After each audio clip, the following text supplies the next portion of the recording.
Good morning. Wow. Welcome to Coffee Breaks with Steve on Saturday, March 27th, 2021. We're coming down to the end of March. This is going to be the last Coffee Breaks with Steve actually for the month of March, which is kind of weird. I keep just really recognizing how quickly this year is going by. Hi, Jay Zetterval.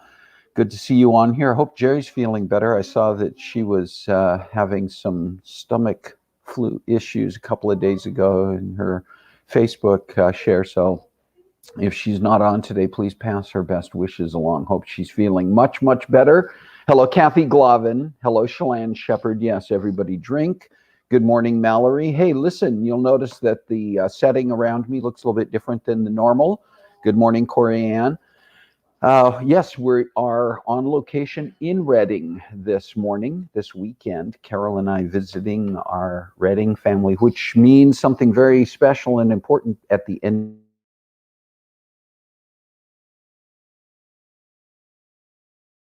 Yes, is very important. Jerry says hi to her iPad is being bad. Okay, good. Hi, Rick. She is feeling better. Good. I'm glad that Jerry's doing better. That's always concerning. I am a Steve Glavin is on location with moderator Kat. That is correct.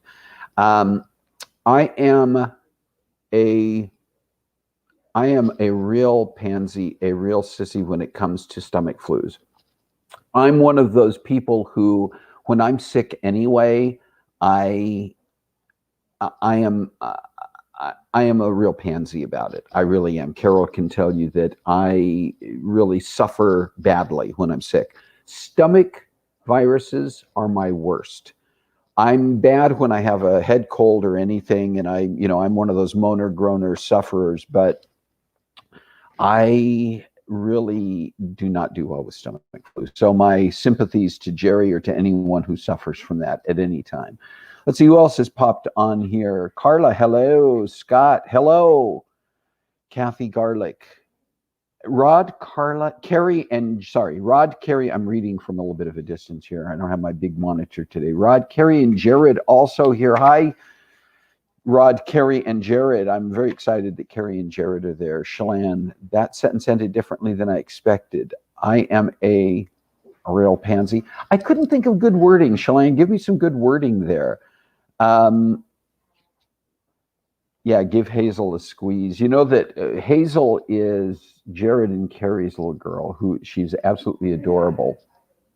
Sometime we'll have to get her on the air here because, like Nicholas, she is just absolutely amazingly cute. But whenever we are visiting in Utah, as we were a couple of weeks ago, and Jared and Carrie do a video call with Rod and Kathy, and Hazel comes on. Hazel will say hi to the rest of us if we're visiting, but she always needs to find Carla. Carla is her favorite person, I think. A wuss, thank you, Rick, for suggesting wuss. That's a possibility as well in terms of what I am when I'm sick.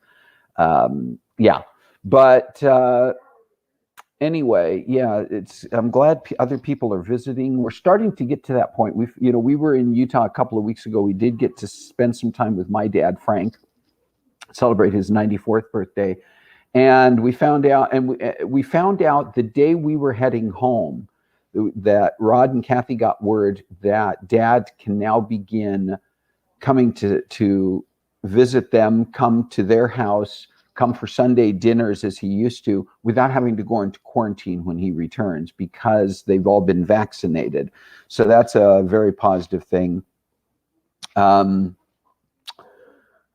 also wanted to just mention this, because a couple of weeks ago we were talking about living a long life. And you may have seen in the news just yesterday, clearing the throat here. So Shalane, yes, you can call everyone to drink. Beverly Cleary, the author, passed away a couple of days ago at the age of 104, and was continuing. Her last published book was in 1999, so 22 years ago, which means that she was already in her 80s at that point. And just all the books. Now, Beverly Cleary was a native Oregonian, as am I, born in McMinnville, Oregon, which is just outside of the Portland metropolitan area, but grew up mostly in Northeast Portland, which is where I grew up, where my siblings grew up. And so many of her stories about Ramona and Beezus and Henry were set in that area. And so many familiar streets and so many familiar landmarks from Northeast Portland that I grew up with reading those books. And it's funny because I was thinking back, I've thought about this before. When I first read the Ramona Quimby books and saw the references to things in Northeast Portland, at that age and at that stage in my life, I think that it didn't really occur to me how significant it was for me as a reader to have an author placing characters in Portland, because it was kind of like, well, yeah, of course, this is Portland. That was my world at the time. And that's interesting too. Mallory's comment on here, Betty White being a working actor for over 80 years, which is true. You go back, we think of Betty White in terms of things like Golden Girls, or some of the things that she's done in the last 2.5 decades. And we don't stop and think about the fact that Betty White was doing television and movies going back into the 1950s. And I think maybe even earlier than that. You can see some of her work out there earlier. And we think of her primarily as being almost a comedy actress because of things like Golden Girls. But the catalog of her work is significant. Go out to IMDb and just do a scan of some of the stuff that Betty White has done. And Beverly Cleary, just the number of books and how many generations has she impacted and will continue to impact with those books. Beverly Cleary's books are timeless. The stories, the adventures that the kids in her books have taken, kids today can relate to, right? So anyway, I just wanted to mention that. And partially because we were talking about living a long and full life a couple of weeks back, but also Beverly Cleary was significant in my life. Special days today, and I am glancing at comments here, try to relate to those as much as I can today. Corey Ann, I met Beverly in grade school. She gave me a private writing class and encouraged me to continue being quirky. I'm glad thank you for sharing that memory as well, Corey Ann. And is that what really inspired you to remain quirky? Because for me, in our relationship, Corey Ann, you have remained wonderfully quirky, and I appreciate that. All right, let me mention some special days this week. Passover begins on today, the 27th. Passover begins this evening at sundown, I believe. I believe it's this evening. It gets confusing on the Jewish calendar because Passover begins on March 27th, but somebody can double check this for me, whether that was sundown last night that began Passover or whether it's sundown this evening. I didn't get that marked down here, so somebody check that for me. Tomorrow, though, is Palm Sunday, the Sunday before Easter, and I can't talk today. In the biblical calendar, Palm Sunday was the day that Jesus and his disciples came into Jerusalem. Jesus rode in on a donkey, and people watching him come in. It was almost like a parade, almost like a motorcade, only it was a donkeycade, and laying palm branches down to recognize the significance of his entry into Jerusalem. And that's where we get Palm Sunday, which of course means that the following Sunday, next weekend, we will be celebrating Easter on the Christian calendar. Also, March 30th is National Doctors Day.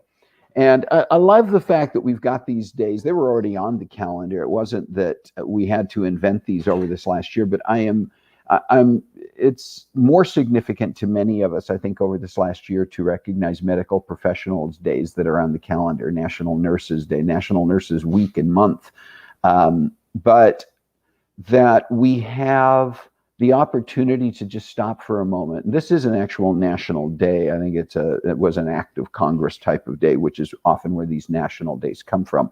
But National Doctors Day, so many of us have seen the impact that medical professionals have been making through the crisis that we've gone through, this pandemic, COVID pandemic, over the last year, the sacrifices that so many medical professionals have made. So 30th is National Doctors Day. If you know anybody who is a doctor, reach out to them and give them your appreciation and thanks. And not just on a national day, not just this next week. Let's do that.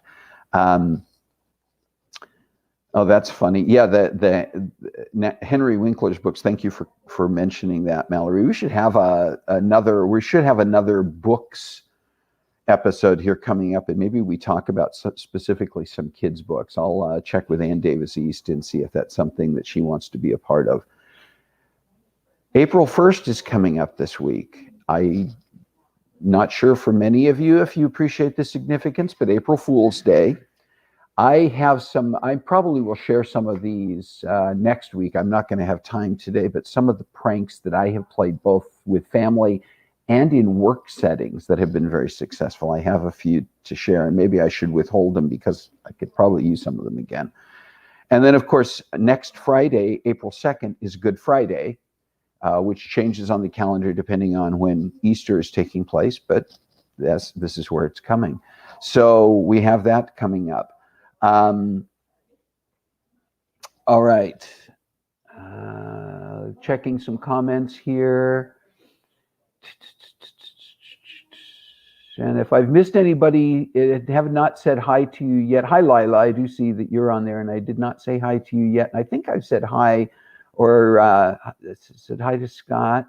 I think I've acknowledged just about everybody who's on here at the moment. But if I've missed saying hi to you, please put your some kind of a comment in there so that I can acknowledge you again.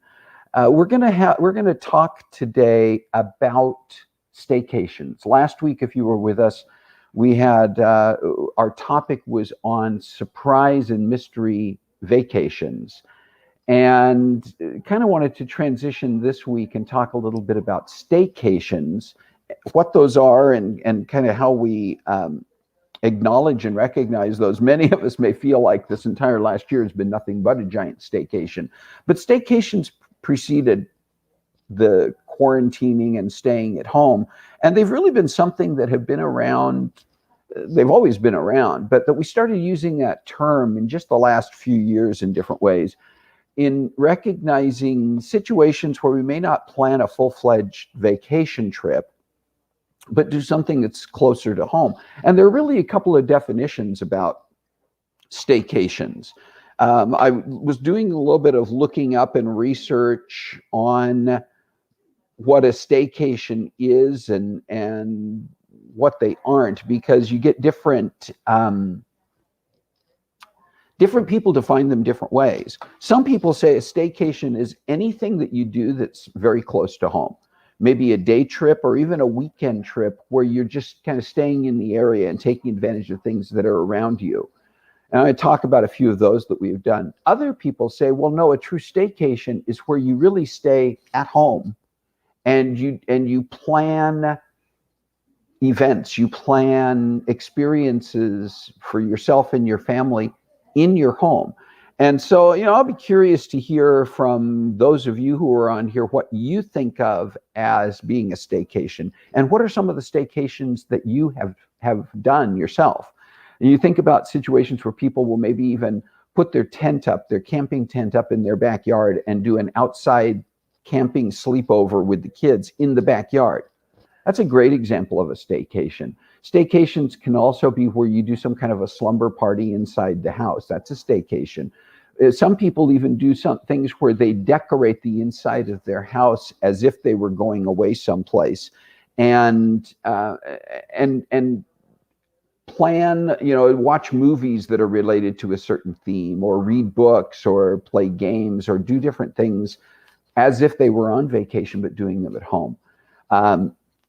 You can also do those day trip types of things. We've done some staycation types of things when family has come to visit, or with family, grandsons. We have Remy and Jameson, as you know, come to see us on a regular basis, and we can think of some trips.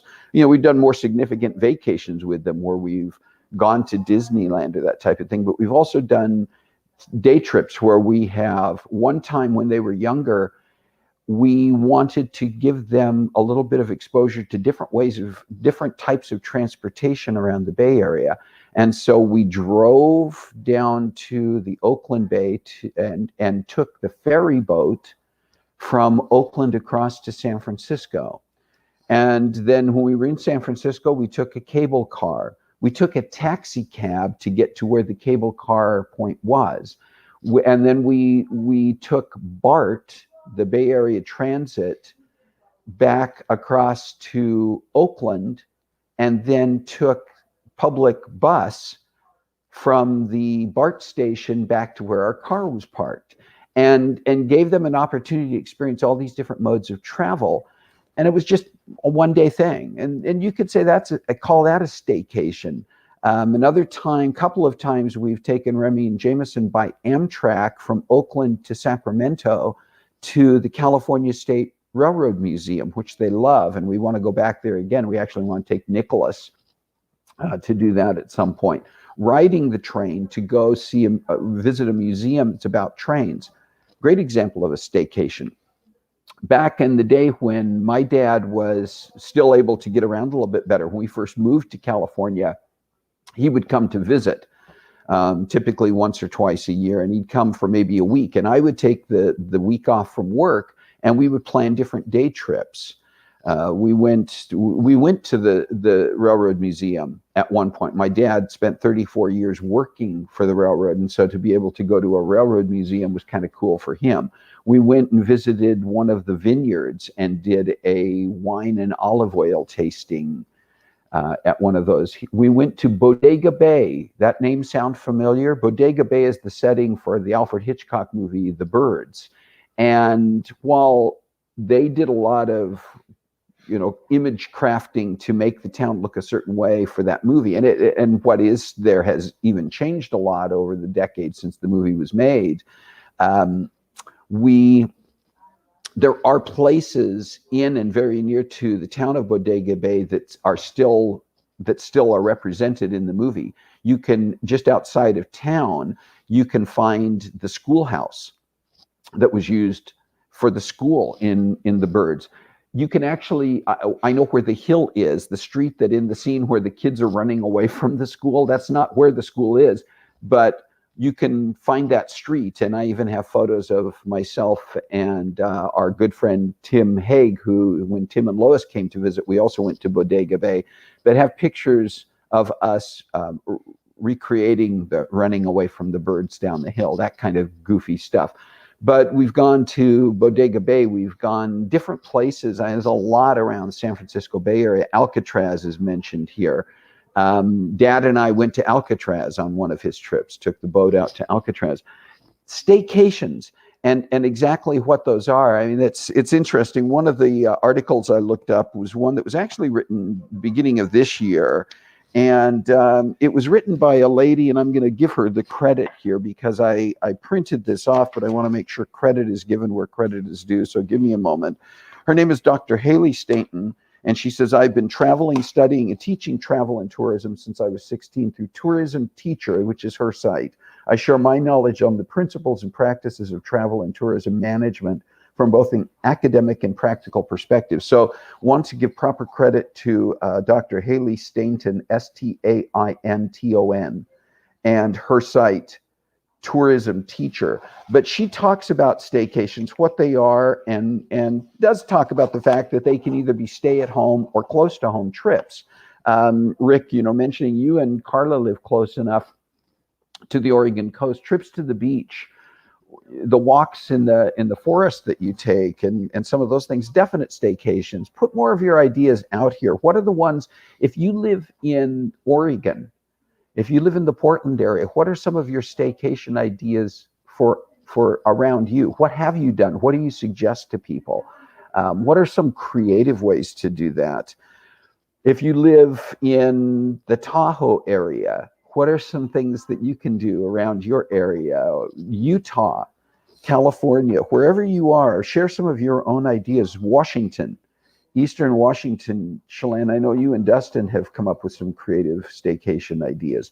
Here are some that Dr. Stainton mentions, some staycation activities. She says a staycation can consist of a wide range of tourist-based activities. Here are a few examples, and she bullet points, so I'm just going to mention them here. Watching or taking part in sporting events, relaxing on the beach, enjoying countryside areas, visiting an area of outstanding natural beauty, visiting a museum, watching a live show, going to the cinema, taking part in activities such as horse riding or motor car driving. You can tell she's British by the way she worded that. Attending an event or festival, staying in a local hotel. Carol and I have done weekend getaways to like a local hotel. Taking a spa break, going to a theme park or leisure park. We have several of those in our general area in California. Taking part in sport activities such as gold or mountain bike riding. I'm not sure what gold is referred to, so some of you may know that. Taking part in sport activities such as gold or mountain bike riding. I don't know if that's a British term or just something I'm not familiar with. Going hiking. Learning a new skill such as artwork or a language. You wouldn't necessarily think of that as a staycation, but why not? And I think about what some of the things that we have looked into and found ourselves doing over this last year, because so many of our typical activities were restricted. You probably have had some staycation types of activities you wouldn't even have thought of at the time. Going camping or clamping. I'm not sure if that's supposed to be glamping, but it says clamping here. So if you know what that is, let me know. Glamping is where you do a camping that's more of a leisure camping. Like some people do glamping, but they stay in very nicely equipped cabins or a nice motorhome. But anyway, those are just some examples, and I'd love to see some of the ones that you're putting up here as well, because staycations, I think we can, part of the reason I wanted to talk about this, couple of reasons I want to talk about it. One is, what have we pivoted to? And there's another last year, 2020, 2021 term has become very popular. We pivoted, we adjusted, we transitioned in many ways.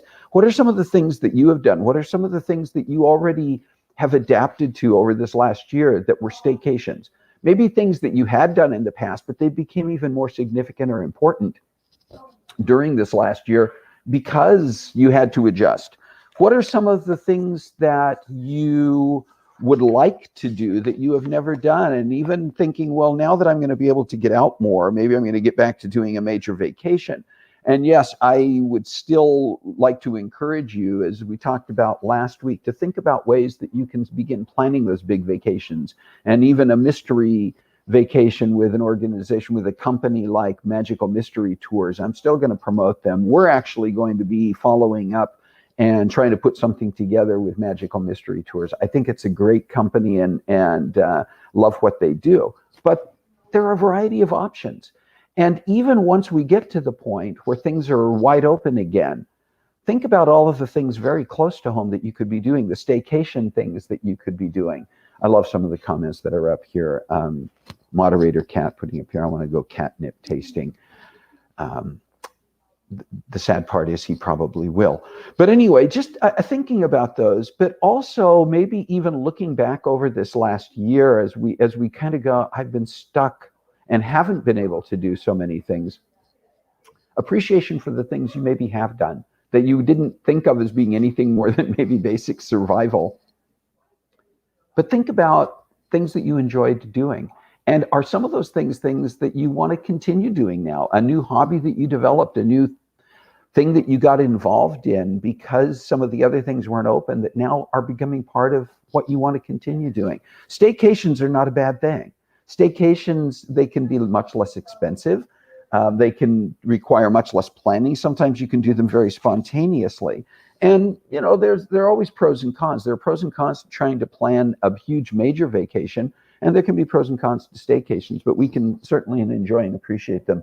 So we're getting close to our wrap-up time here, and I want to check real quick and and look at a couple of things, as one so often does as we get close to the time. And in a moment, I'm going to hang on, bear with me here, because sometimes we do double and even triple duty.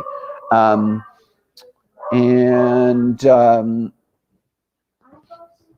think Nicholas was going to. Nicholas, I think you should stay here.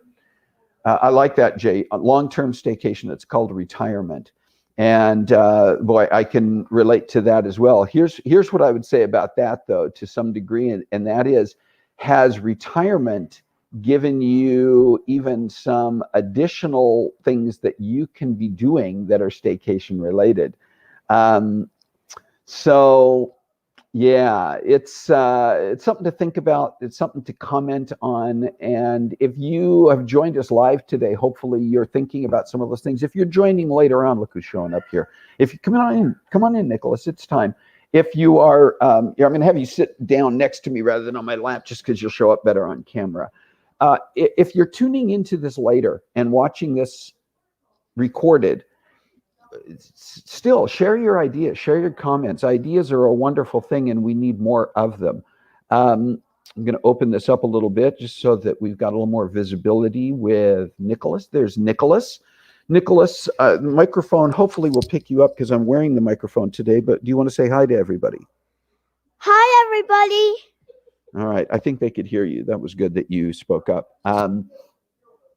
Anything else that you wanted to tell people today? It's such a fun day. You probably haven't seen my toy baryonyx from Christmas. Hold it up here for there. Now they can see it. And it's a toy what? Baryonyx. What is a baryonyx? A dinosaur that was an omnivore. It ate fish. Really? And long leaves. That means it's an omnivore. Well, and what period did it live in? It lived in the Cretaceous period. Okay, thank you. It started with all the other dinosaurs, including Baryonyx. Baryonyx almost looked like it was bitten by Toro.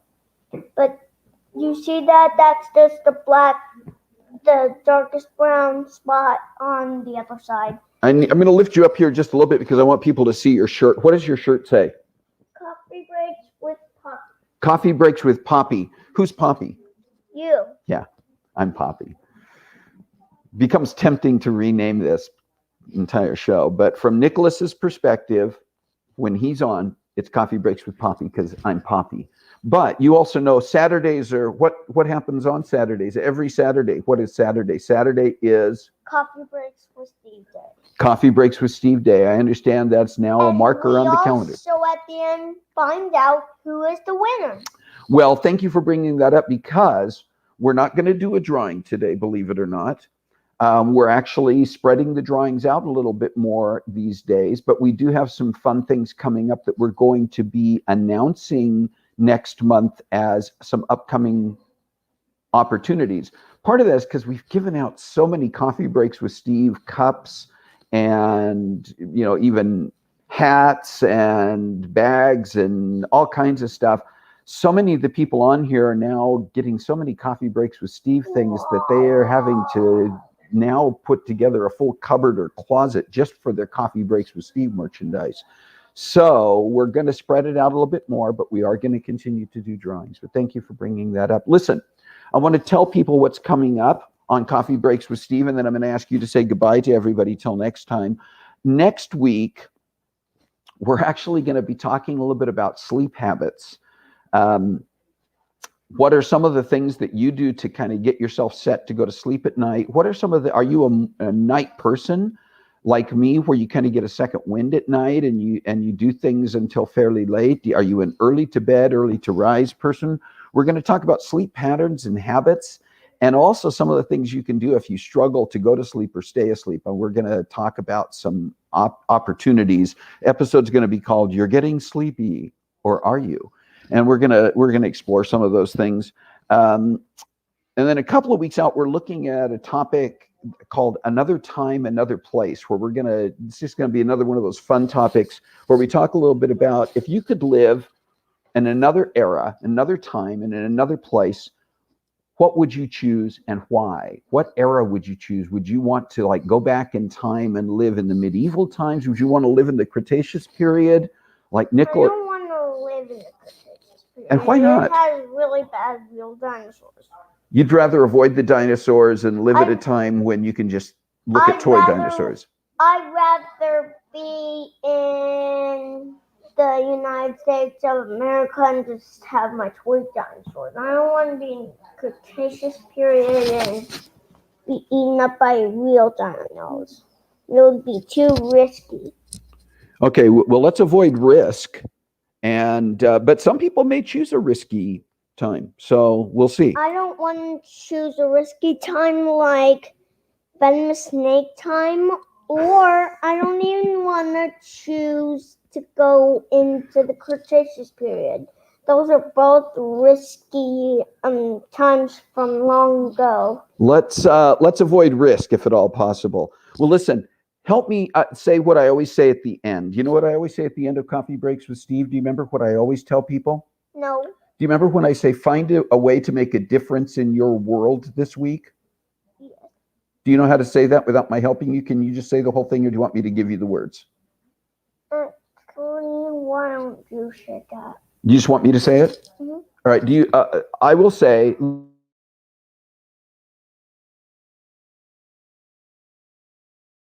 You want to say to finish up with them? Just want to say goodbye? I want to say good job on Coffee Breaks with Steve. That was really good. We'll catch you soon on next Coffee Breaks with Steve Day. I think that says it all. Bye.